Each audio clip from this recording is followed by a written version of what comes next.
2023, and we're focused on a digital world town hall and basically a report out where we focus on new tools and technologies or advancements within the last 7 days, and then any kind of questions or answers that may happen that are relevant to those topics. So we're grateful for those that are in attendance, as well as those moderators that are here. Looks like we've got Terrence and Wally. I didn't see Elle earlier, but may have joined just recently. So thank you for joining. And if you have questions, feel free to direct to those individuals in your respective chat rooms. There are 3 different chat rooms on this actual meeting here today. As a reminder, this is a private membership association, and we're grateful for those that can actually see the future and care about looking forward to a future, even if it's something that we as individuals may not be able to enjoy, but at least future generations will be able to. And hopefully, along the way, we can have some peace and leaving a better world. Not that it was bad when we originally joined, depending on your age, but we know that we just have to have some responsibility and help it to basically provide a choice. So not necessarily saying one way is better than another, but there needs to be choice compared to what's currently going on within society. The model is simple. We basically connect the phone with storage. There's a lot of details along the way, but how that decentralized storage works and interfaces with that phone is somewhat unique. If you'd like to join the call and ask questions real time, you can either join rippleeffect.clear.events for those that are tied to Clear United, or the townhall.clear.events as well. First off, I'd like to welcome a guest. He's a friend, he's a wonderful man, and just amazing individual. Not just an individual that cares about freedom, but he cares about truth. And this is Billy. He's from New Zealand. Kia ora. And I don't know if you're on mute yet, but Kia ora. I'll do a real quick intro on Billy. He not only served in the military in New Zealand or Aotearoa, but he also served in the police force, and he stood up for what was right when the lockdowns came. That was right after he ran for prime minister. And from the data that we saw, they had certain election systems and technology that basically enabled voting down there. But from the data that we saw, it was a similar type reality with shifting of votes we saw in the United States. But what's nice is he can talk a little bit about some of the shifting that's happening. There's a lot of shifts. So there's 4 or 5 different shifts that we'll talk about. But in Aotearoa or New Zealand, it's actually already occurred. So we're seeing shifts in New Zealand / Aotearoa. We're seeing shifts in Vanuatu. There was a big government shift there as well this last week. It's been going on for 2 or 3 weeks now.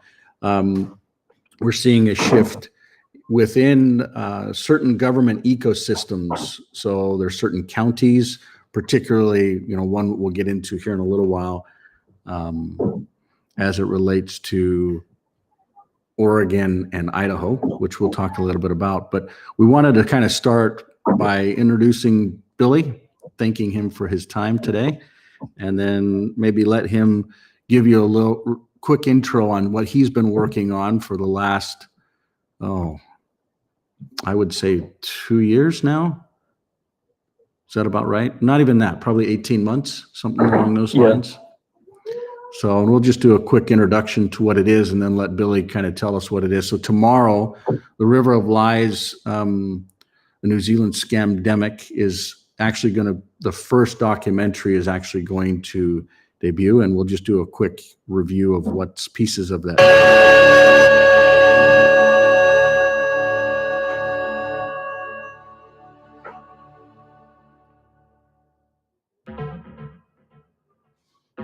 Welcome to episode 1 of the River of Lies, the New Zealand Scamdemic.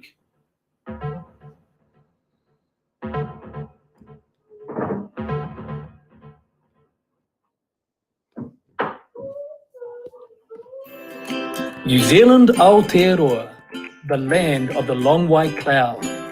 But after the 2017 election, we entered a new era. We found ourselves with a new Labour-led government. Kindness, and collectivism, empathetic, strong and kind.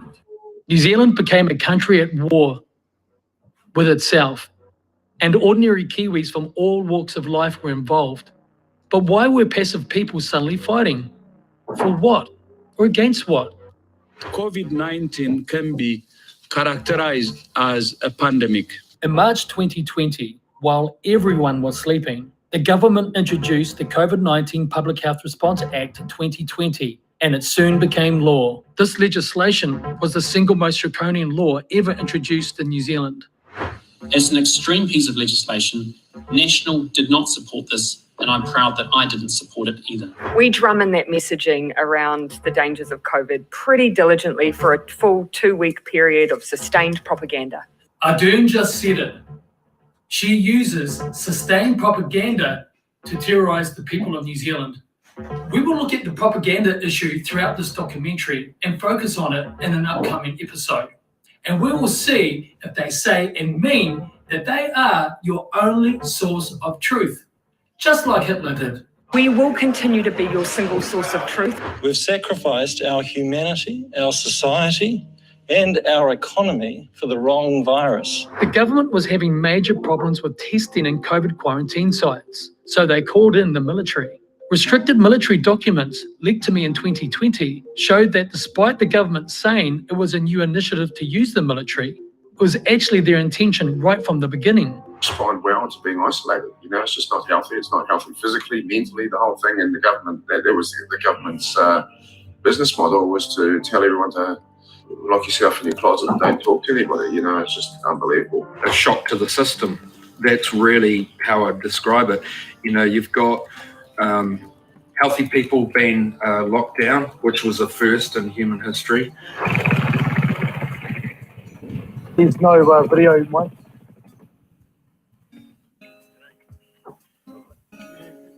Well, it's streaming. G'day, I'm Andrew Jackson, Waka Valley, South Otago. So I've never been involved in protesting before, but the situation that we were put in with the erosion of our freedoms made me step out of my comfort zone. We have been on a journey together, and we have looked carefully at the claims of the New Zealand government about COVID, and we have found serious flaws with their narrative. The questions remain. Why have they done this? And where is it heading?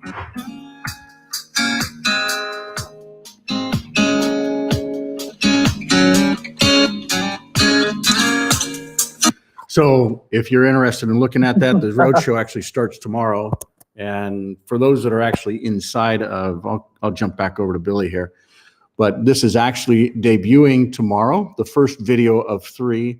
And he spent a lot of time really asking questions, digging in, not just in New Zealand, but other parts of the world, looking at data, looking at specific facts. And it took time to gather the facts, but it's blatantly clear. So Billy, if there's anything else you want to kind of dig into or let folks know, now's your time. Yeah, sure. Kia ora, everybody. That's our national greeting. Means long life to you. Yeah, just essentially that was a pretty poor glimpse of the documentary. But having said that, it's a deep dive investigation into the global pandemic, so-called, of COVID-19, and through the New Zealand lens and how we dealt with it, how we cope with it. A government that was hell-bent twisted on using COVID-19 as a way to circumvent, destroy civil and human rights in New Zealand. Pretty much exactly cut and paste franchise version of what's been happening all around the world. And I'm an investigator, and so I was able to go right into it. I've been speaking with international figureheads that have become good friends of mine, like Bob Malone, Dr. Robert Malone, Dr. Mike Bearden, and many other key figures around the world, and of course New Zealand. And the documentary tells a story about what we went through. And if you can look at our story and have it explained how it happened, what were the various processes that occurred in New Zealand, then it'll give you an insight to what's happened everywhere, because it's a lockstep global program that we've lived through, no different to most of the rest of the world. And it also, by episode 3, that's episode 1 you just saw a snippet of, by episode 3 we go into the real hardcore aspects of what it is that they may be trying to achieve and where it is that they want to take us.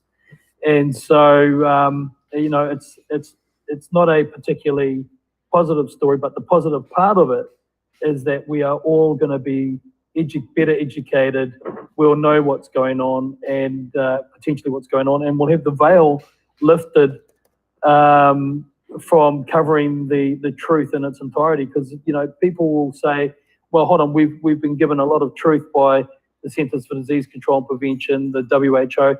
But the problem is that they're very, very careful to only give you their version of the truth, and it's usually remiss of the other 60-70% of the story that gives you the total picture.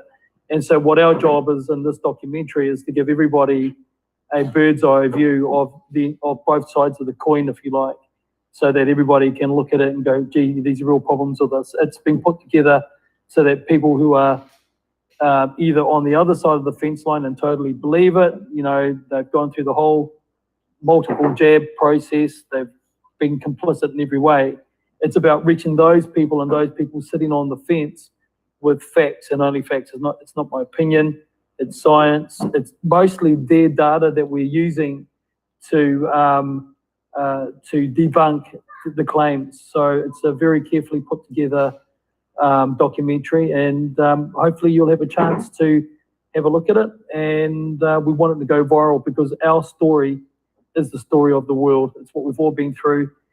Left and right governments around the world have been participants in it, and we've always got to ask that question, why? Yeah. So thank you for that, Michael. Greetings to everybody from New Zealand.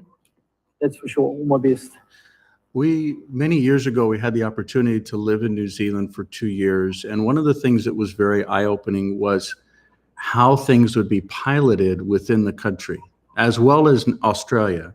And so one thing that I find very interesting is how this whole, shift and rollout is occurring. It's happening within colonial-based countries, Canada, New Zealand, Australia. We also find our largest user base of the different decentralized systems in all of these different countries as well.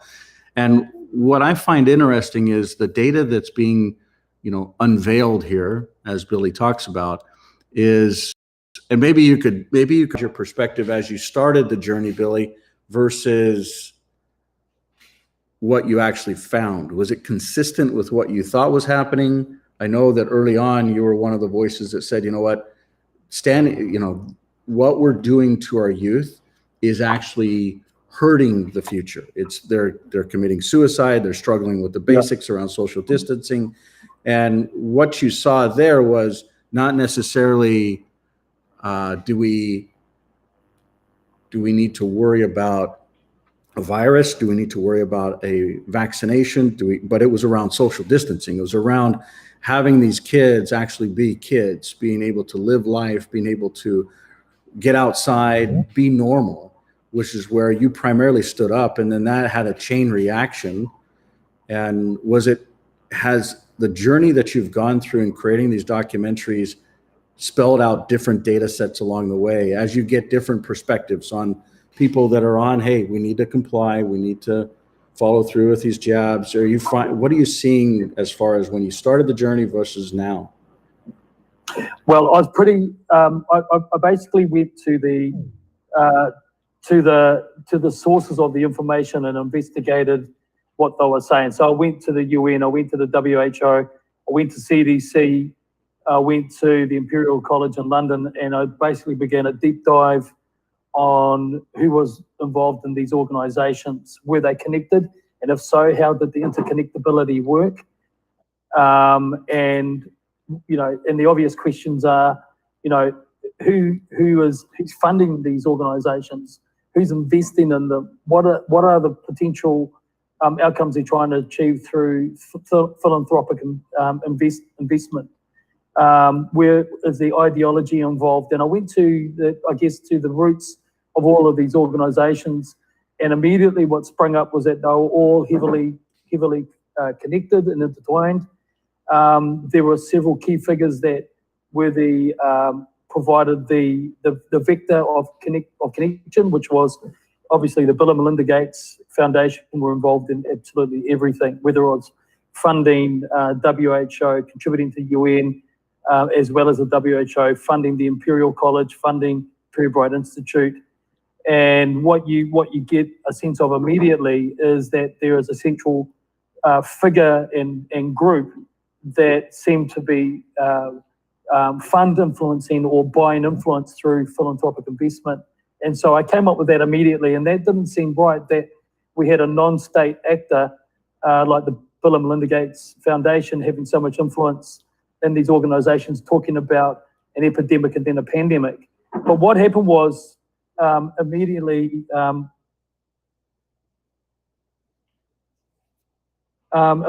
what happened was is as the New Zealand government started rolling out things like lockdowns, social distancing, is that on one hand they're telling you that this is a very, very deadly disease, but on the other hand, their own data was telling the world that the infection fatality rate or risk of death from COVID for most people was in the 99.97% threshold of survival. So it wasn't a deadly disease, yet the propaganda was telling us it was a deadly disease and that we all needed to lock down, otherwise we're going to kill our grandparents.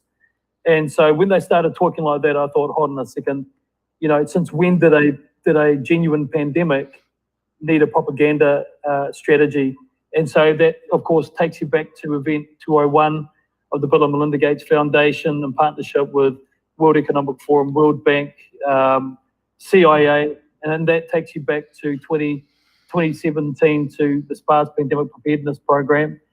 And so you started seeing all these programs that basically had a cut and paste formula that every government in the world could implement at a given time. And this plan that the governments were buying into was implemented at the same time in lockstep, and it had a program for how it would communicate the risk of the disease. It had a program for information control. It had a program for propaganda using politicians, athletes, musicians, celebrities, influencers to communicate a narrative of death and fear, to get people to subjugate themselves to the COVID-19 solutions that the government were forcing on the people of New Zealand.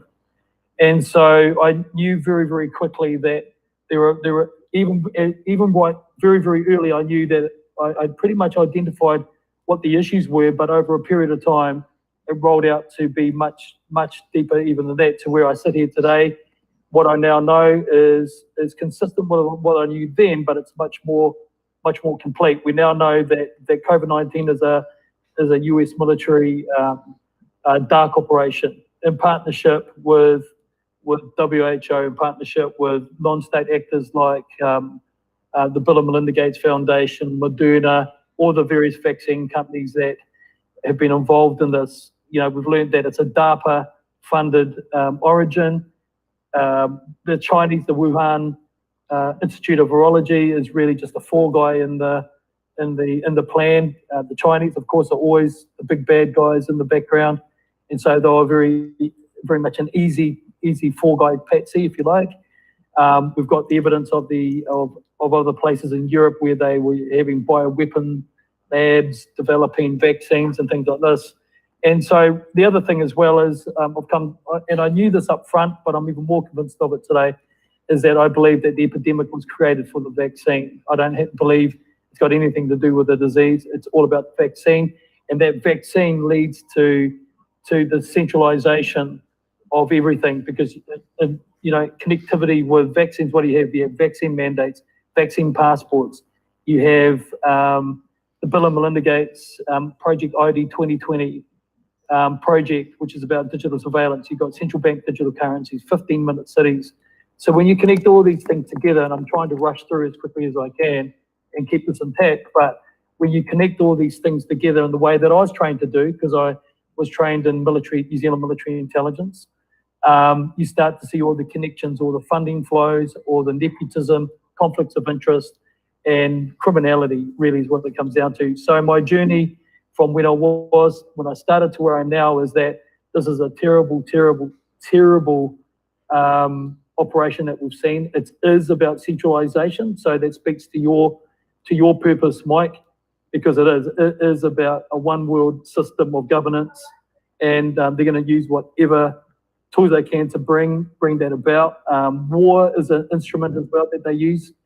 And I don't doubt for a second that this terrible conflict in Israel and Gaza is a part of that. You know, beautiful, innocent Israeli families and people getting caught up in it. Beautiful Gazan families that just want to live in peace, being caught up in it. So I would like to table now that my belief is that it's very, very likely that it's a manipulation to take us into that more globalized and centralized paradigm, because out of fear, they'll create the fear, they'll create the response, and they'll provide the solution.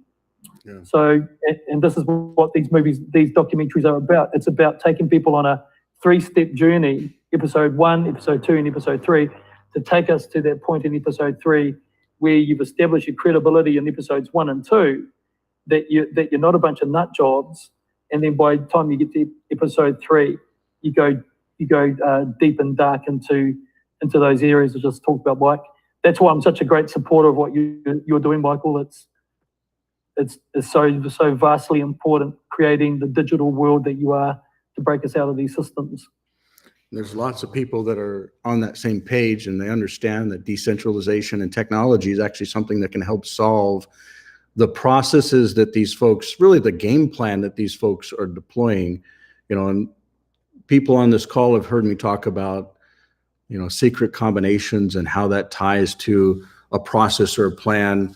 Folks, and there was a lot of noise about this when right at Q1. So January 2019, I posted on Facebook, this is not about a virus, this is about a financial reset and digital control.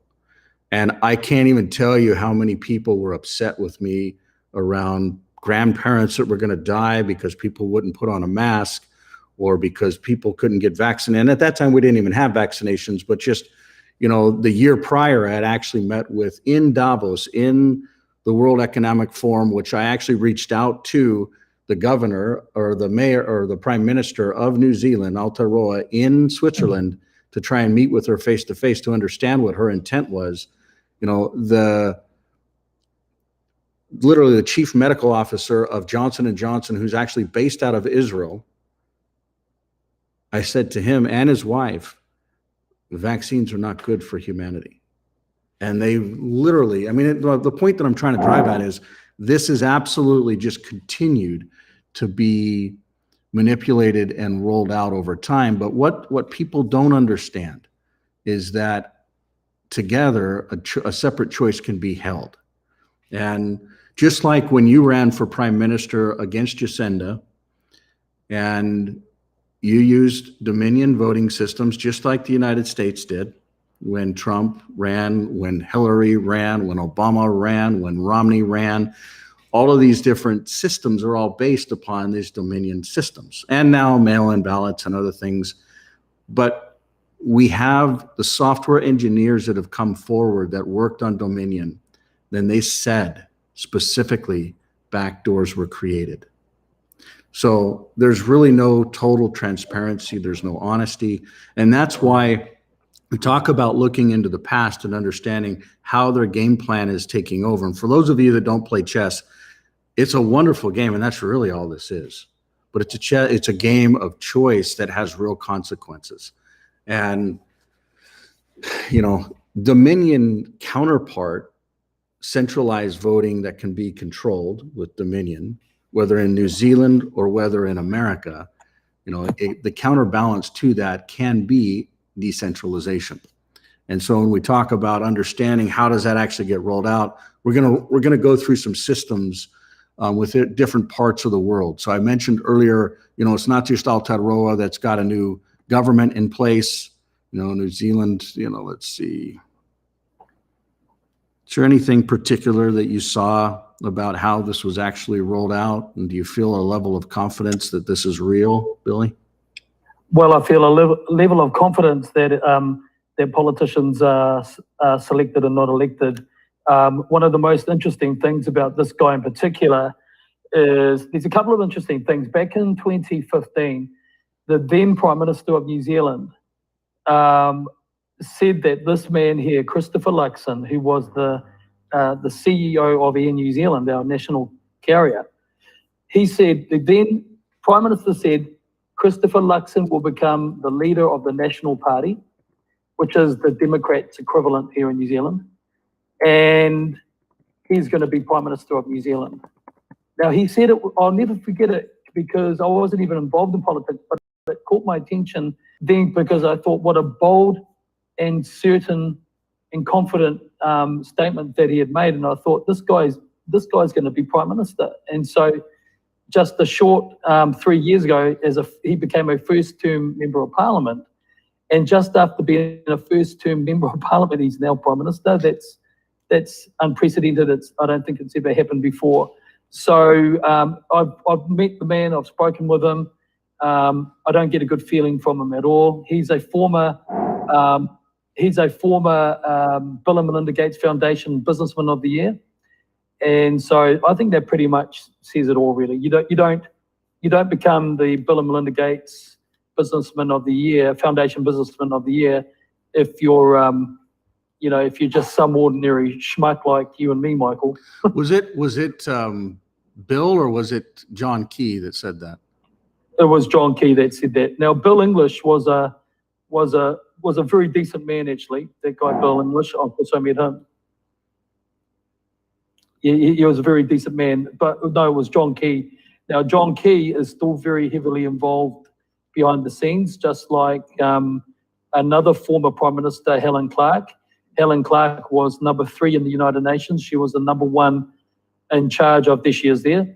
She was the number 1 in the United Nations Development Program. I met her in New York, did a presentation to her in 2017 to secure funding for a global world Indigenous festival I wanted to deliver in New Zealand.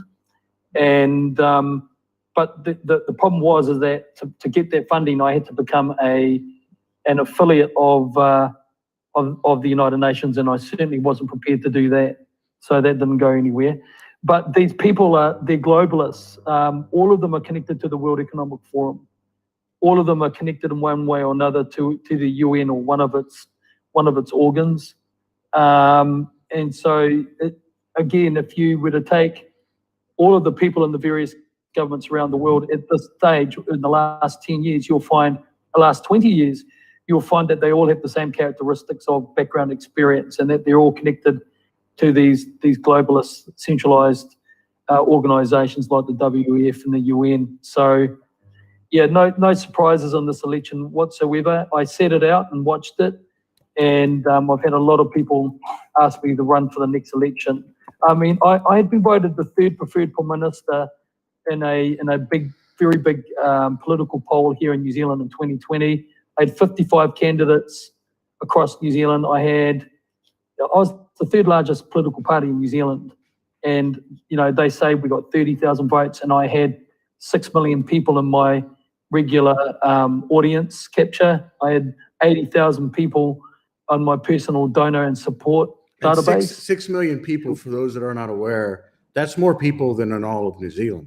I mean, literally, the population in New Zealand is under 5 million. So that's and Billy has been around in the Pacific. He's touched a lot of different things. It's not just the military and law enforcement that he worked for, but he stood for truth on many different levels. And one thing that I found very interesting, when I lived down there in New Zealand, it was in the same time frame that John Key was there. And he actually is mentioned inside of this book. By the way, I personally reached out to the New Zealand government and helped them to change a couple of different words within their patent system. And it basically made it so there was no software patents for software systems. And huge disruption in the technology world, because now you could actually have open source that has a solid base within real world laws that was recognized. And inside of this book called Tools and Weapons by Brad Smith, Brad Smith was then the chief legal counsel for Microsoft and is now the president for Microsoft. So he ties to that Bill and Melinda Gates foundation, the ecosystem, but he's actually being very honest inside of this book, and he spells out how all of these different systems with these different folks actually come together. And he specifically talks about New Zealand, and he specifically talks about intellectual property law, and he specifically talks about how open source actually won based upon the New Zealand influence. And so, some folks could say, hey, great work, you were down there, had some influence, but it's okay. So the technology is winning, but what I'm trying to articulate is the technology that ran the elections in New Zealand was Dominion. The technology that ran the elections in the United States was Dominion. The engineers that built Dominion are honest and under oath, standing up and saying the technology is not solid, it's not stable, it doesn't have true transparency. It can be manipulated. And for people that care about a vote and a voice, that's a big deal. So, what's happening in New Zealand, the let the future and cards go where they will go, but it's an honor, Billy, to have you, in the middle of standing up for what's right, for truth, for transparency, for honesty, and for your support over the years as it relates to decentralized systems, as we all know that technology can actually help us out of the same problem that technology helped to create. And what I mean by that is, there's always good and bad, or light or dark, with these different systems. So I'd also like to, and Billy, please, just join us, get involved. We're grateful for your time, your attention. We're going to do a little quick report out on other countries that are actually going through a similar type. It's not just Vanuatu that just had a re-election process within the last 2-3 weeks. And it was more of an informal emergency type system that you're seeing within Vanuatu in the Pacific. But it's also, Tuvalu is going through a normal 4-year cycle. The gentleman that we have the opportunity to work with, who I respect tremendously, is this gentleman here. So Simon Kofe, for those that have not met him or heard, what he's gone through, he stood up for truth, just like Billy, and he worked his way not just, from the general public, but to private. And he was elected as the Minister of Foreign Affairs. And there's many different, this was one of the speeches. If you haven't heard it, I'll go through it real fast. Your Excellencies, honored guests, ladies and gentlemen, talofa and warm Pacific greetings from Tuvalu. Last year, I addressed this August Assembly proclaiming that we must take bold and alternative action today to secure tomorrow. Now, when he talks about this audience, he's talking about the United Nations. It's what Billy was just talking about. You have to get inside the system to understand it, to then create the alternative to it. So literally building two parallel systems by understanding, and it's really, if you've read The Art of War, it's understanding the enemy, to be able to then create and even use the power and the weight and the force of the enemy against themselves. So there's a lot to what's happening here. But this individual, Simon, actually resigned as Minister of Foreign Affairs within the last 60 days and has been doing some amazing things as it relates to actually helping, let's see if I can pull up, helping the Constitution of Tuvalu to actually be stood up. So this went live within the last 2 weeks, and there's a lot of work, a ton of work, primarily because this country is one of the least traveled countries in the world. It is way out of the way of everything. You've got to take at least 3-4 flights, depending on where you're coming from, to be able to get there. Population density is actually declining. Why? Because the island is actually, as water levels rise, it's actually getting smaller. And what you see is, farmlands are going away. They literally have to import food, and the land is disappearing. But what's really unique about the way that they're approaching this is they're literally building a digital ecosystem. For instance, let's fast forward just 50 years from now, and let's say these islands are gone. Where do these individuals go? 11,000 people, 6,000 of them adults. Where do they go? What citizen are they a citizen of, even though they're born as citizens of this country, Tuvalu? What do they do? And what I love with the leadership within Simon's world is he's standing up to say, we will become a digital governed ecosystem. We will not be forgotten. We will not forget who we are, our language, our culture, our history, and we will create a future for our citizens. So not only is Simon, he said, I'm done being prime minister side of it, but he's actually, or minister of foreign affairs, he's actually running for prime minister. So just nothing but respect there, not just because of, standing up for what is right historically and walking in to doors that you literally have to understand to be able to walk in, to be a part of the congregation, but to be able to create the alternative and parallel systems to it. So we'll just throw that out there. So again, you've got Aotearoa / New Zealand, you've got Vanuatu, you've got Tuvalu. And one of the big things that's actually happening now is, I don't know if you haven't heard of this, the Greater Idaho Movement, but you've got two states here. I don't know if you can see this really well, but you've got this today is Oregon's boundary. And what this is contemplating is multiple different counties. So you can kind of see all the counties in red. The green one may be joining. There's some interesting things that'll be happening there, but they're basically going county by county to have them potentially move the border for Idaho from here all the way over to here, primarily because the counties, they don't fall in the same perspective as the rest of these states. And, the forefathers of the United States, it wasn't just a geography standpoint. It was also let people make choices around what they want to believe, how they want to act, the types of freedoms they want to, have. There's a lot of conflict around weapons. There's a lot of conflict around being able to protect one's rights. I was doing some very strategic things within San Francisco, and my eyes were just, in many ways, it was saddened to see people defecating on the side of the streets and urinating and just zombie-like individuals that just sit there. They're not eating, they're not standing, they're just literally hunched over, high with something. I don't know what drugs they've got them on, but it looks like, and it's not just, it's like consistent through the day. So there has to be, and I haven't verified this, so I don't know for sure, maybe if somebody knows, you can voice up, but it looks like they're being drugged. Not illegally drugged, but I think they're literally being given drugs because there's too many people that are just standing on the side of the road, slumped over, tripping out, or I don't even know what they're doing. But the point that I'm driving at is within Oregon, they've legalized drugs just like they did within the ecosystems of just north of the border here within California.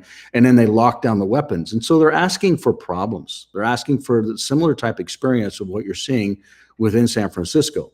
And so the people of these different counties here, Baker, Union, et cetera, they're saying enough is enough. Let's move this border. So they're going through a lot of processes. And one of the things we're doing is not only working with Tuvalu and other ecosystems that want to basically govern themselves and do it digitally with technology that is transparent. It's not Dominion. It's not some island land management system or dispute management system.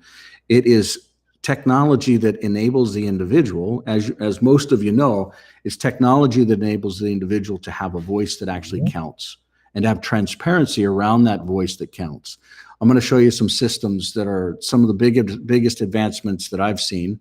And so what we're doing is we're working with these different counties as well as different countries to help them stand up within town halls. So for instance, this is a town hall meeting. We actually have one here just next to me tomorrow, so I'm actually in Oregon today, to stand up systems like this. Now I'm jumping over to a Hawaiian-based system. This is a different conversation, but this is a front-end interface that actually looks at an agenda where you can actually see if there was a motion to create a vote around it, and you can see if there was a vote or not. And then people can actually come in.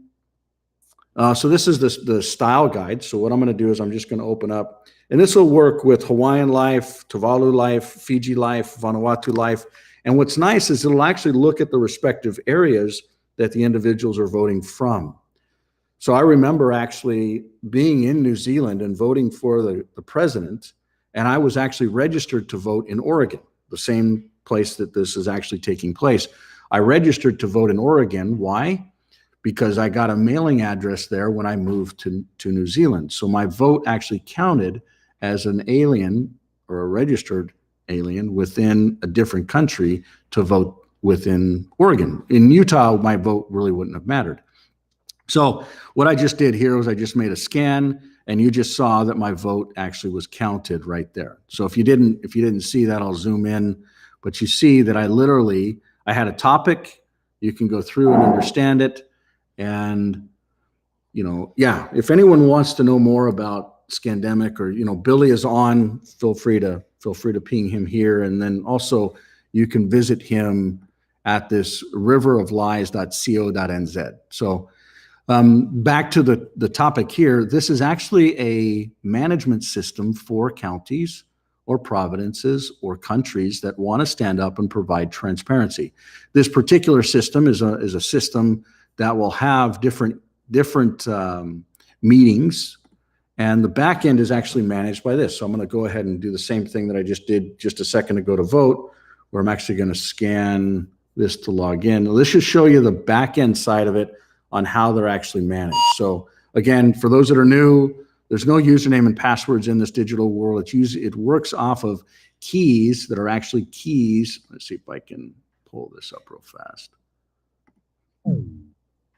So you can see here, this council weekly meeting, this is a back-end system. You can edit it. You can see the agenda. There's different members of it. So if we jump into it, this is kind of the front end. And then when we jump into edit it on the back end, you can see there's a meeting location similar to how we're meeting here today. You can basically manage these systems dynamically, and this can go through different jurisdictions. So it's not just one country or one province or one state, but it can also be broken down into counties that can actually start building their systems from these bases. Now, some folks would say, well, let's say, for instance, this Union County within the current Oregon ecosystem. Do you think that they have Dominion voting systems? Or do you think that they have the choice to get whatever voting system they think is honest, fair, and provides the validation that's needed? Well, there's a lot that goes into those systems, and there's big budgets that also tie to those systems. So we're talking about, for instance, in France passed a law a long time ago that any kind of IT system had to have been used, or at least a request for proposal had to have an open source technology included in it. So you're basically not necessarily paying for the code, you're paying for the adaption of the code and integration of the code into the systems for the governmental systems. And that was a brilliant move by that country. I mean, I'm not saying that everything they do is brilliant, but if you understand, instead of implementing systems that are controlled centrally, not transparent, and expensive versus systems that are open, transparent, and not expensive, that's basically what we're enabling or helping to bring, not just to different countries that choose it, but also to different counties. And so we're working with a couple different counties to help them provide systems that provide transparency, which then can enable votes. And for those of you that have looked at these same types of maps that go throughout the whole country, the United States of America, you'll see that that's really important work. So with that being said, there's a lot of other moving parts. I'll stop right there, primarily because we're talking about, voting systems, identity systems. And speaking of identity systems, I need to bring up, there's some interesting stuff that's happening within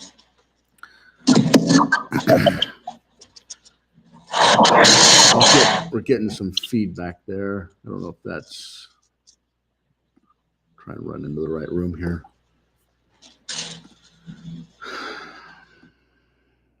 So one of the things that we're heavily working on right now is understanding the requirements of integrating in the Real ID system. This is going to be implemented for this is actually the third time where it's actually being implemented, May of 2025. No, excuse me. I want to say, May of 2025. So this will actually, if you do not have this type of validation, it will literally pull it from you. So it's very important data, very important at least awareness and understanding of what's going on there. So we're figuring out what the integration points are within the Real ID systems to link those up to other systems that are currently validating around driver's license and other systems. So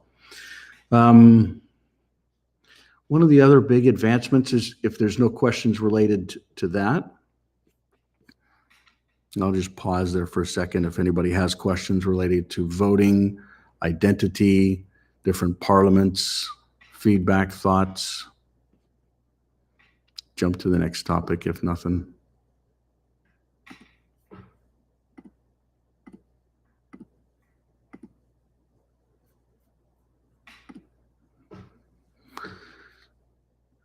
So we've had numerous folks that have asked us about new phone models. And you'll notice that there's a special edition around the Hawaiian phone, which is a model that is the 223, which is the lowest end, very inexpensive phone, $499 basically. But you buy one and then we give one to the Lahaina victims. Now, these are individuals that have had, their homes, their schools, their works decimated. And it's not just that, it continues because of how life continues to go on. But there really isn't, from everything I've been seeing, there's a lot of money that's being spent with large organizations like FEMA and Red Cross, but there's not a lot of money that's getting to the actual individuals.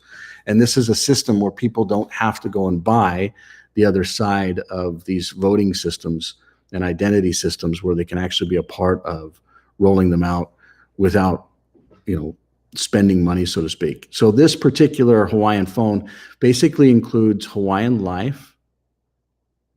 So the voting system, the login system, the cryptographic system. It also includes Hawaiian Wallet. And again, for those that are not aware, those two technologies are being combined and integrated into other platforms, which we'll talk a lot about in the future. But one thing I wanted to discuss was new products, particularly as it relates to the 223 and the 423 and the 623. These phones are solid phones, but the phones are not getting the level of adoption. So for instance, when we look at the pre-order here, it literally, we're talking 57%, almost 58% adoption. So we're not going to meet the timeframes. This particular phone, October is the release date. It's not going to happen. So the phones are physically here, the software is physically ready, but it's not going to have it for the volume. So we're going to push those down the road.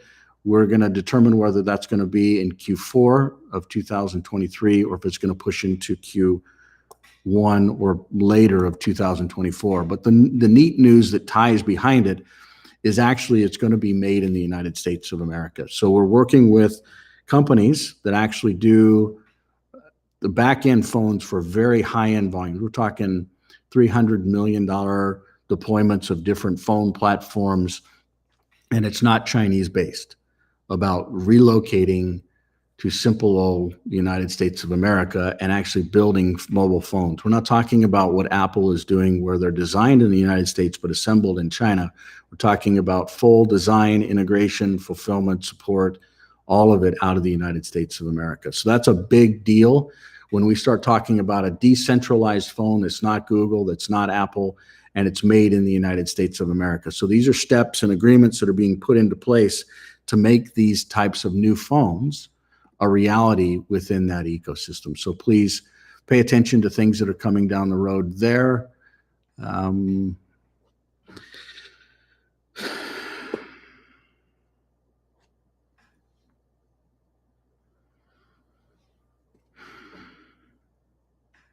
Any questions as any of the topics that we went through, whether we're talking about elections, Tuvalu, Vanuatu, Aotearoa, constitutions, parliaments, different counties, any thoughts, feedback? I know that most of you are seeing different things in your own realm. Go ahead. Hey, Michael, it's Beck. Did I hear you say that you were making an ecosystem for New Zealand, or was that Say that just one, me? Say that one more time. Did I hear that you were implementing this ecosystem in New Zealand, or did I not hear that correctly? No, that hasn't been announced, and it's not a part of the topics that we're currently working through. I'll let Billy talk to pieces of that, but as of today, that's not something that we're laying a technology framework and foundation so that genealogy, or what they talk about as whakapapa, which is family and the history of in the Aotearoa with Maoris, is a very key part of, you know, storage and identity, especially as it relates to genealogy. And I'll pull up some interfaces here. For those of you that weren't aware, last week we actually announced some very important integrations and new technology frameworks that enable genealogical systems. Maybe it's information, you know, how someone's related to you, different names, events, timelines, photos, you know, who actually, the sources, but it cryptographically ties these together on who added them. And really, when people talk about blockchain, I believe just as important as a financial transaction or a value exchange is an identity system that actually shows that something happened in a certain time. And so imagine having a system that not only does identity management and land management, but it also does your genealogy that ties together. And so what we're working with inside of New Zealand or Aotearoa today is around storage and identity as it relates to whakapapa or family. So those are some very important parts and pieces, but we don't have anything to particularly announce that Aotearoa is standing up today. And it's still a part of New Zealand and the Commonwealth that basically, you know, there's a Treaty of Waitangi that was put into place. I'll let Billy talk to that because, you know, there's perspectives on it, but it's not my place. It's not my right to even go there. But Billy, do you have any feedback on this particular topic and that question that Beck asked? Yeah, I think these kind of two areas really that are sort of dovetail out of this issue. One is a commercial opportunity. I certainly feel that this would be the right time to release an Aotearoa Freedom Clear phone, whichever name we might rest on. But there's definitely, from a commercial point of view, from a demand point of view, a lot more New Zealanders wanting freedom phones. I've got people right now that are wanting them. They're wanting clear phones. They're wanting freedom phones. If we were able to colloquially badge them and brand them, I don't think we would be able to keep up with demand. From a cultural point of view, I think you know, if there was a story that we could interweave into the device itself that kind of tells the story of our country, that would be exciting. These other sort of apps on a local scale involved in New Zealand tourism, where that's available, but you have to download the app and then it's only relevant to a particular region. So it would be fantastic if we had something eventually that could do that in a phone device. But immediately from a commercial point of view, I think an Aotearoa Clear phone, freedom phone, whatever way we want to badge it, I think would do very, very, very well here. The Hawaiian phone is a fantastic opportunity for people who want to donate in a meaningful way to the people of Maui. This would be probably the best way to do it, I would say, immediately, because, you know, connectivity is still a big problem on the island. Michael keeps in touch with our ohana, our family, and our Hawaiian family in Maui. He keeps in touch with them on a weekly basis, and communications is still a big issue on the island. So for those of us who may want to donate to Maui but don't know how to, this could be a good way to do it. I certainly want to do it, that's for sure. I'll be getting the phone and doing it for that purpose. So again, Michael thinking outside of the box to do that with this technology, and very exciting. Yeah, so I hope that answers your question, Beck. There's no particular news about Aotearoa, but what I would, if you can see the video stream here, you can see that the phones were originally procured, so you can kind of see the location. Then you can see the vendor. So these are different companies in different parts of the world, and then different services or offerings. Now you'll notice New Zealand was actually the country that was originally set up to do all of the procurement for all the different phones. We're talking about having them built now in the United States of America. But the reason that it was New Zealand or Aotearoa that the phones were actually built and all the contracts were engaged with vendors within Taiwan, South Korea, Japan, Hong Kong, and China was we believe, and we still believe, and it's even rolling itself out, that there will be wars and rumors of wars, and particularly China and Taiwan, where conflict will escalate like humanity has not seen it in our lifetime. And then other things that will cascade, which I won't even speculate there. But China and Taiwan, when those conflicts happen and the United States, you know, the reality is you're thinking that governments haven't been taken over. And, you know, it goes back to what Billy was saying, that elections actually have people that are elected by vote that's honest and transparent versus being selected. And if that doesn't happen, then you see governments doing things that aren't logical, like war. Like, and when you look at what's happening within Russia and Ukraine, or within the Israel environment, and you'll see different hotspots that will pop up in other jurisdictions where a lot of these technologies are originating from. The United States historically, and it just so happens in Utah, we actually have a factory, it's called IM Flash now, originated as Micron, where they actually build the memory modules and chips. And not only memory modules, but they're actually fab environments that can create full-on CPUs, APUs, GPUs. So you can actually have processing units that actually, you can build phones. If you can have fab units, you can actually build phones. The rest of it is just components, you know, your cameras and your fingerprint sensors and your screens and your batteries. But having the ability to actually have procurement not only shift within that region, but also to be able to have one of the largest, and there's actually, this goes back like 40 years. These guys were the counterbalance of the assembly system that the Chinese government really built within their country to fulfill demand.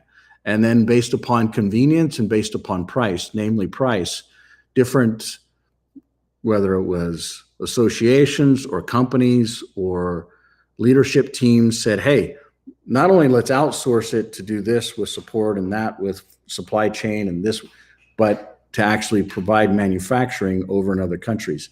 And I'm not saying that China was wrong in investing inside of manufacturing capabilities within their countries. It's a strategy, and their culture is literally, and I've personally been there. I've seen how people live. They literally live, they sleep within the walls of their work. They have food within the walls of their work. It's very different than what, and to be honest with you too, they're like happy in most parts.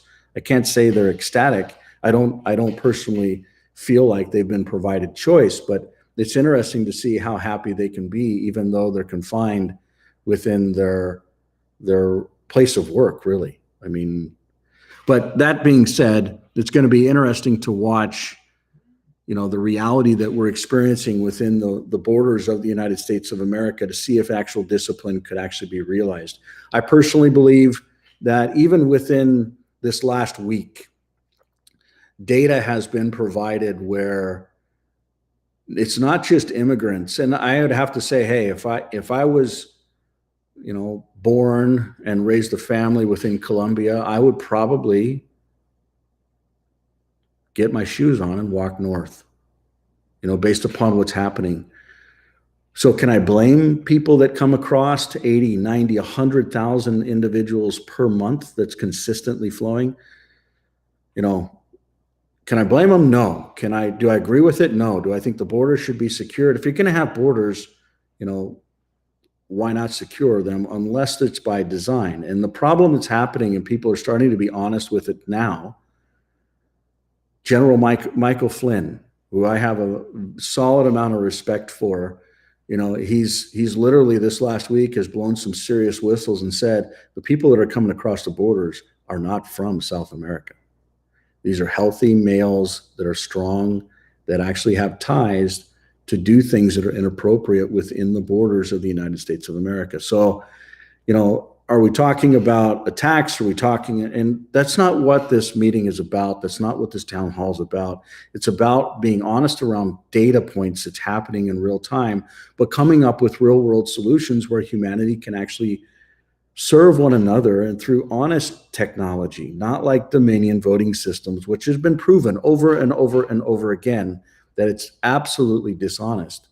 But the ability to actually prove that people have a voice, that counties like these counties here can say, you know what, we don't agree with any of this and we want to become a different state.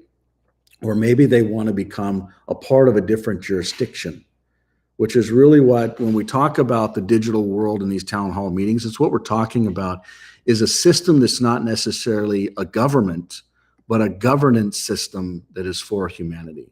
So people can actually manage people. People can have choice and councils can come together. And just like we showed you here, they can come together and have a topic or an agenda that's dynamic and real, and people can actually vote within the system. And so I'll do it again real fast.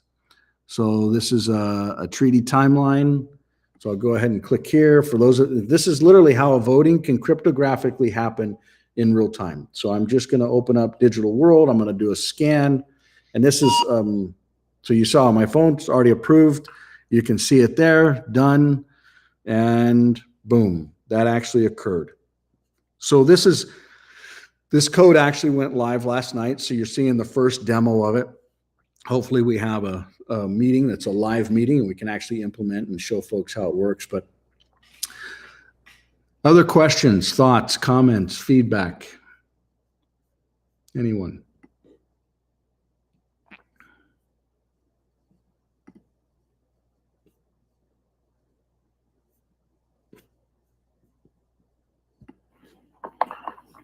Here's another one, Mike, to consider, and Becca may have some thoughts on this too. Sounds like she's got a lovely Australian accent. I forgot to point that out before. Well, actually, I was born in Wellington, Billy. Where are you now? I live in Brisbane. Okay, there you go. I've been in Brisbane, yeah, for a very, very long time, maybe 15, 16 years. My family's actually from the Chatham Islands. Oh, I've been to the Chathams. Have you been there? No, I haven't. No. My family, boy. yeah, some of my family lives there. If you Anyway, want to, continue. Yeah, if you want to escape the world, that's probably a good place to go to, the Chatham Islands, that's for sure. But what I was going to say was, Oceania, which includes all of the South Pacific Islands, New Zealand, Australia, would be another sort of regional co-op group. Certainly, there's people within the federal grouping in Australia. There's certainly people that want decentralisation there. And how do I know? Because I'm connected with a lot of them, a lot of groups there in Aussie. But it's such a big expanse of water and cultures and peoples, as you very well know, Mike. You've spent a lot of time in the South Pacific now. And your point around decentralization and privacy, without those, really, you don't. There's two things you need in life. One is your health, and number two is privacy and within that, freedom of choice. And what the brave people in the elite want to try, so-called elite, want to try and do, is to push everybody into that digital grid of control, so they can introduce that new stakeholder economy where the elite have everything and everybody else falls into the serfdom of yesteryear, which will be brought about again through 15-minute cities and digital control. And so, really, Mike, if we can really get a good grasp on what you're teaching us, and we can pass that on, then that's really the way to go. It really is. It's going to make life very, very hard for people. The big conversation in New Zealand right now is alternative communities. And with alternative communities is going to mean we're going to need new forms of banking. We're going to need new forms of communication that are not reliant on on Google, and all those things that you talk about, Mike. So I guess the question I have today is, how can we, all of us, all of these different people that are here today, what sort of role individually can we play to help this process? How can we be equipped with the right data? How can we be inducted, read into that data so that we can fully explain to others? Like, I'd like to kidnap Michael and bring him down here, and we do a nationwide tour exactly about this. To all of you who may not know this, Freedom Phone and Clear have been a sponsor of my documentary series, and so it ties in very nicely with the philosophy of the work that Michael does. So I wanted to support that. I look forward to that day, Billy. I really do. So right now and tomorrow, namely, there's key things that are happening within these different counties of current Oregon, and potentially becoming a compelling event for these counties to actually shift up potentially 25 counties, literally all at the same time, shifting into another ecosystem, which creates a massive compelling event to roll out new systems. So instead of Dominion, automatically overnight, it would be easy to get systems like what we're talking about here that other countries like, Tuvalu and, what's turning into the new Hawaiian kingdom, which is a whole nother conversation and very infant and early still, but how these different countries can actually adopt, not just by country, but by county and then by state. And ultimately, I don't know if folks know this, because I know there's a lot of viewers and folks that are online from other countries that are focused on providences, but counties are actually where the authorities are decentralized to. So the founding fathers of the United States of America gave the actual counties the ability to have the vote, the voice, and there's some things that perverted it along the way, like electoral voting that says, hey, this state, because of this population density, has this many electoral votes, which then ties to county votes and supersedes this. And people could argue with it all day long, which I personally agree with, primarily because they don't have the ability to have every single person's voice and vote be counted. But with a system like what we're talking about here, like literally what I just showed you, is the ability for someone to come in and say, hey, not only do I care about, this particular topic, but, I actually want to have a voice on how this presentation and this, what is this? This is an amendment of a constitutional clause. So if people review it and then they have their own voice, it can literally be vote by vote transparent. So very important, very valid. We'll go ahead and take time for one last question, and then we'll wrap up today's report out, which again is a Digital World Town Hall, October 17th, 2023. Anybody with a final question or thought or comment? Hi, yeah, I had a thought, a question actually. My name's Olivia. Let me turn on my screen. Hi. Hi, it's nice to meet you. It's my first time, recently I've been looking into this phone and getting it, and I just had a question on two things. It doesn't have a lot of relation to what your topic was today, so sorry about that. Okay, go ahead. So if I get the phone and then I also get the membership, what is the difference with just purchasing a phone and getting the membership? Because I signed up for the Clear United. I signed up for that, but I haven't sure what that entails, the difference between those two things. Super duper question, and I'll walk you right through it. So let's say that you come to Clear.store and either someone's referred you or not, but you pick, let's say, the 620, which is the same phone that I use and love, and it's a nice, good quality phone. Let's say I want it with Google, because this is my first time. I'm just hypothetically saying, I'm using Google Apps, and this is the real basis of your question. So you have the phone outright, or you can actually get voice, data, and text in addition to it. So what this ClearCell service provides, let's say we just throw it in there. So you notice, the price goes up, or I think there's even another, If I remember right, if I go to Clear Cellular. And you can always add that afterwards, You right? can add it at any time. So Okay. today, the particular, let's say this Clear phone here, the 620 works with any GSM provider worldwide. So they're unlocked as long as the frequencies and bands are tied to it, which you can actually see here. But T-Mobile in the United States as well as AT&T are fully supported, and you can bring your own voice data and text line and just put your SIM inside of it, and so your existing phone number and SIM work. But the data that's tied to your existing number and voice and text is all linked to your profile and identity. So the value, and this is the direct answer to your question, you can still port your existing phone number off of your existing carrier, which is tied to your name, your social security number, etc.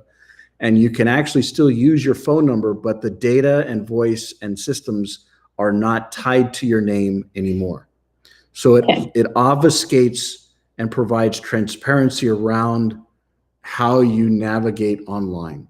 Whereas today, you're tracked and profiled. Now, that being said, to use this with Google, so I'm going to back up a screen here.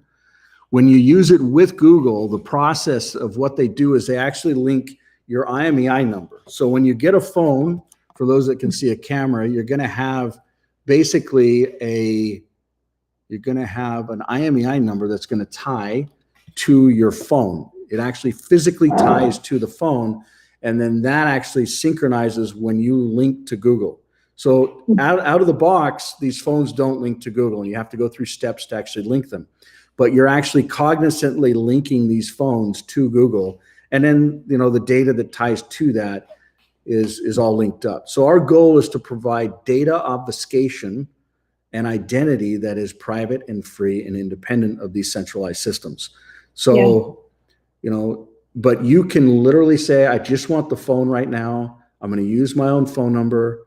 I'm going to pay my own cell phone bill, and you're just up and running. And then later on down the line, say, hey, you know what? I want to subscribe to the service. So voice, data, text. Maybe I want to get it with AT&T. Maybe I want to get it with T-Mobile, et cetera. You can choose anytime you want to. You don't have to do it right this moment. I hope that answers your question. Yeah, it does. I love this. I tried to read through the entire website, and David Straight, I think, was a guy who was doing a lecture on being a US national, and I was taking notes on it, and he had mentioned in one of his conferences that phone, and they were just kind of talking about having a decentralized phone, and I'm like, oh my gosh, this is really cool. And that was months ago that I had heard about this. I think it was even last year. And then I was working and my phone decided to take a pool swim. And I told myself, I'm like, okay, after this phone, I'm gonna get, I really want to get this phone, this Clear phone. And so, so that's what my goal is, trying to do and listen to you guys. And it's been just like mind-boggling, mind-opening. And then when I figured out that you guys can even share it, like I was like, I'm gonna be sharing this phone and telling everybody about it. I don't even care. I'll sound like a salesperson probably. And then I was like, wait a second, you can make money off of like sharing it. So that's cool as well. But yeah. Olivia, it's Beck. Hi, I'm in Australia. Hi. We should connect up, and then we can go on our little sales journey together. Yeah. Are you getting one too? I've actually been here. I'm a part of the furniture. Oh, awesome. Yeah. Thank you all for what you're doing. I'll put my email address in the chat so you can. Thank you so much. Well, I don't know how you stumbled on to this call, but well done. You're in the right place at the right time. And, the people that are on this call, like Beck and some of the others, they've been every week like clockwork. And it blows my mind because it's like every single week they're on time, they show up, and we go through this journey together. And it's been years and years and years, every single week that we kind of just report out. We look at what's happening. And this is also providing a proof point, because this meeting is actually will be streamed and stored, you know, and we'll look back on it hopefully in generations and think, well, there actually was a movement to make things different. And, you know, with Clear United, it talks about united we can. And it's instead of paying out for ads and commercials, the goal is people telling people. And Apple, you know, these phones are definitely direct comparisons. As long as the, you know, the time and technology, the camera, the batteries, the screens, the specs, all basically come out in the same time frames. But they compete with Apple and they compete with Google. And those companies are not going to go and give 40% of proceeds. If I scroll down, you can kind of see, you know, they're not going to give 40% of proceeds to people just like you, Olivia, that actually say, I just heard about a better way and I want to actually dedicate some of my time and my name to tell other people about it. Just like the people, you know, was it David Straight? You know, he's trying to teach people around truth within identity. Who are you? Who are you under? Is there real imaginary lines with these states? Is there real, you know, kings and presidents and prime ministers that we all need to be governed under? Or can we actually govern ourselves? Can we actually be free? Are we free when we're born?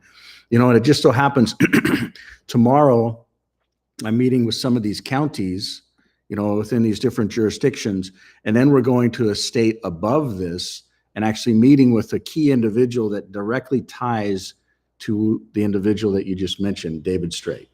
So it's interesting that you're here, but I can tell you you're here with the right timing, the right intent, and, you know, keep doing due diligence. And I'll give you another website. This is clear.co.com. If you haven't stumbled onto this website yet, it goes through all the different Clear companies, and it even goes through some that, you know, you may be surprised at, and some of the timelines here. I'll show you a timeline real quick. So there's a lot more. Everything that these Clear companies focus on is decentralized technology in one form or another. You're also seeing some things around homes that are starting to pop up. You're seeing some things around health and abundance and energy that's not public yet, but if you dig into it, you can actually find it. And it's amazing that decentralization is actually a God-given gift.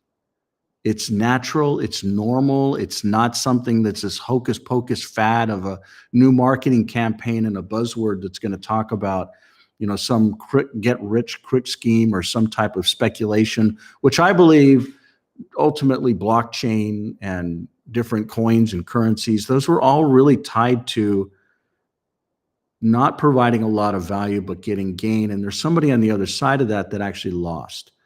But decentralization is not, there's no losers within it. It's helping people to understand that not just this the universe is governed by rules that are really timeless.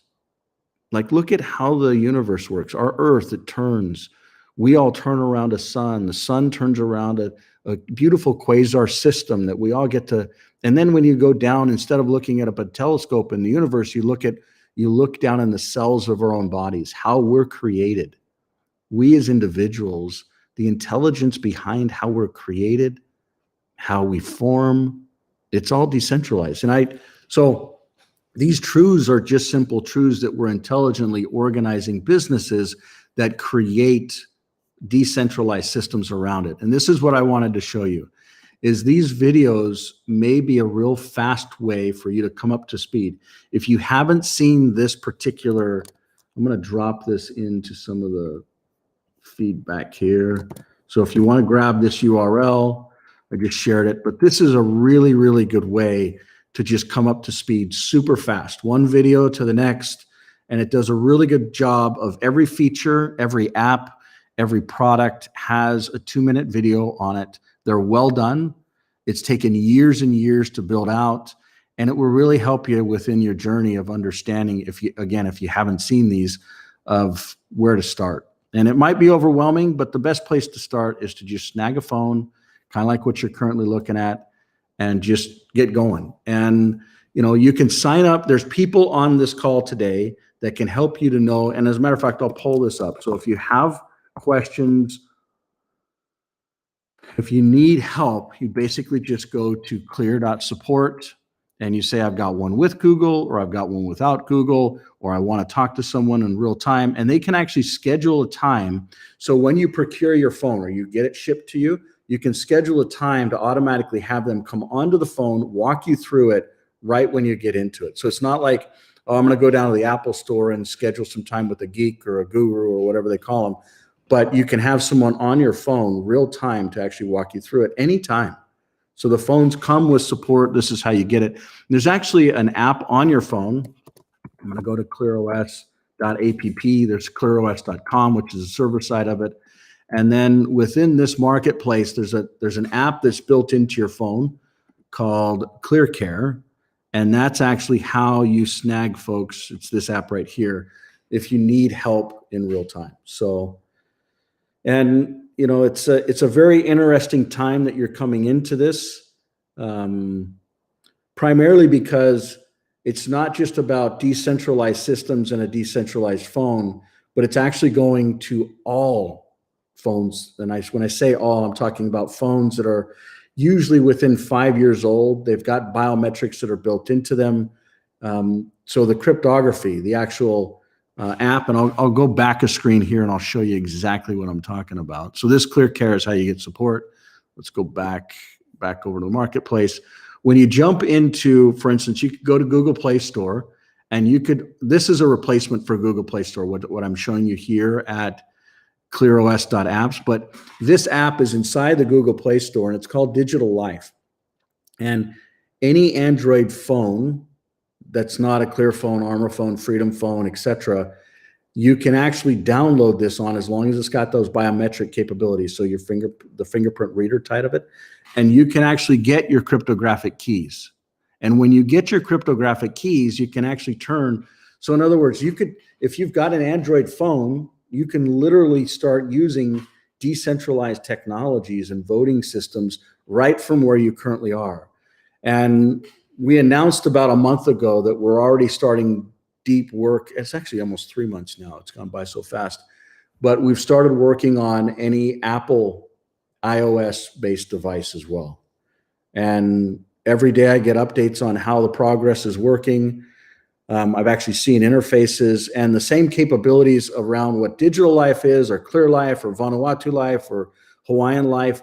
You can have the same features and functions as well as the wallet technology on any Apple iOS device. And I look forward to actually rolling that out once testing is through a phase where we are comfortable doing that. But all I would say is thank you for being here. You're in the right place at the right time.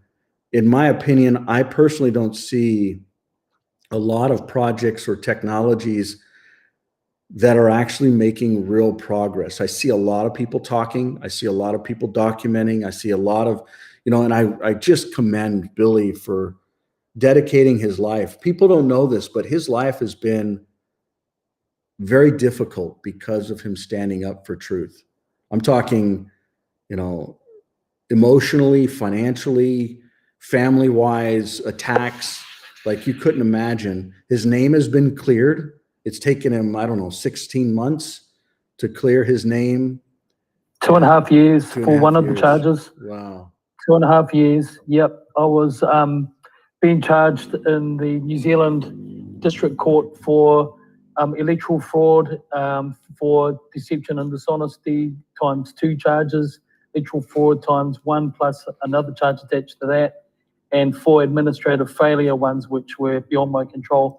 And fortunately, praise God, I got found innocent, not guilty of the criminal charges, the dishonesty charges, and the electoral charges. So, and now I just got to wait and see how because I protested against lockdown harm here in New Zealand. I don't have any previous convictions for anything. And I protested against lockdown harm, and I was sentenced to 5 months prison. I'm a pastor and I'm a former member of Army and police and all that. I'm a community guy as well as a businessman. And but this corrupt government wanted to jail me for 5 months, which is unheard of. Never. It's the most outrageous, harsh harshest sentence anyone has ever received for a protest or a COVID charge. And so I'm going to find out within the next week or two what my appeal decision is. We appealed the prison sentence in July, and so we're just waiting to find out about that. But yeah, you didn't harm anyone. There's no victim of of what your alleged crime is. It's taken you 2 years, tons of money, and the election fraud side of it tied to $15,000, which you've been proven innocent on, and you've probably spent hundreds of thousands of dollars to prove that innocence. 110,000 to prove a $15,000 alleged liability, and all, in my opinion, to create interference for the very thing that they're doing. And that's a common theme that we see is someone does something wrong and then they go after someone else for that same thing. I've seen it over and over. It's a typical politician type reality. And for me personally, it just blows my mind and just really struggle with it. But I look at what's happened in this last week, and we see this new election within Aotearoa, New Zealand. Think about how much you could have gotten done. Could you have run for prime minister again? Could you have actually accomplished, some very different things with your time? But instead, they run you through a process, kind of like what they're doing with Donald Trump, whether you hate him or you love him. It's a really good example of what you're going through. So. It is. It's very, very similar, except I don't have billions of dollars to pay my legal fees with, hundreds of millions of dollars. It's definitely. I see the parallels. In 2020, during my election campaign, I was actually Trump's people reached out to me for connection in 2020, but I never was able to follow up with that. So very interesting. But I think it's a very interesting time now. We've got a new government, and I think I still don't believe New Zealanders are satisfied. So we'll just see what happens over the next little while. But yeah, can't wait to get out of dealing with this stuff. I mean, I'm meant to be going to Dubai and Singapore and India in about 3 weeks, and I've just been told that because of my appeal is still pending, and the sentence hasn't been handed down, that I can't do that. So it's just like the other thing they do is they not only try and mess with you mentally, spiritually, but financially, and also, life journey, career stuff as well. They'll mess with you. So that's why the decentralized option is so important. It just is so important. Being someone who is, I've been persecuted for being pro-human and civil rights, and it's like nothing we could have expected ever in New Zealand until COVID-19. But as Klaus Schwab, it's never going back to normal. So we better mitigate, and turn it into a business for young Olivia. Yeah, exactly. I think what you're talking about is just the simple, brutal fact that humanity is under attack, the individual's under attack, the family's under attack, as well as elements of the earth, whether we're talking about DARPA or weather or others, because these secret combinations want to control humanity, because it's a part of the human drive. And I also tie to darkness. I would say it ties to darkness, but we don't need to just give into it. We as individuals can gain our own light. We are light. If we so choose, we can gain our own knowledge. We can gain our own peace.